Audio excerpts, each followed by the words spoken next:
So yesterday there was this press conference at the White House about Washington, D.C., and how Donald Trump is federalizing the D.C. Police Department and how they're going to be cleaning up D.C. because it's so crime-ridden and everything else.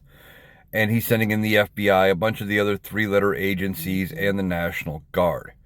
So he says all this. Now he can only have control of the D.C. police for so long before he needs congressional approval. And after that, then if Congress doesn't approve, it's got to go back to being the way it was. Now, I think he's going to ultimately just do it for a little bit, declare a win. He's trying to be the strongman. But then Pete Hegseth comes out on Fox News after this press conference, and when he's talking about it, he goes, yeah, we're sending in the National Guard, but they're not there to do any sort of law enforcement activities. That's not their job. They're just there to have the back of law enforcement officers. So they're just standing around waiting for something to happen. Basically, they're going to be there for a little bit and try to make things look tough and instill some fear. It's not going to work. But they're not there to actually do law enforcement. But Donald Trump would say they are. The thing is, the reality doesn't fit Donald Trump's narrative. So he's going to back off. He's going to back down. That's just how he is.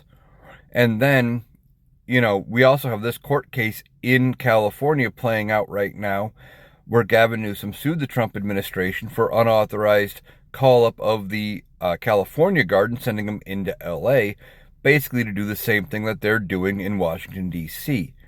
Now, the difference between D.C. and California is that there's the governor who is in control of the California National Guard normally, where in D.C. they are under the direct control of the Pentagon and by that the president. So there is a little difference there.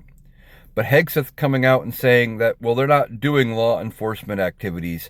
They're just there to have the backs of the police and go along with them while they are doing their jobs.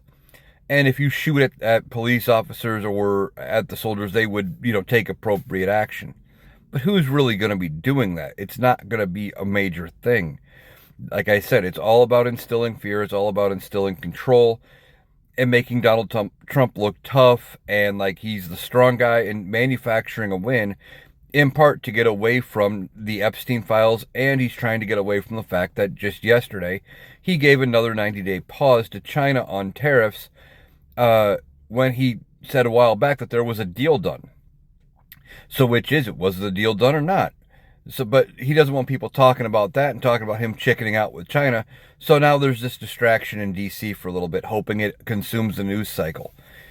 He's playing with a tough game here. He doesn't know which way to turn.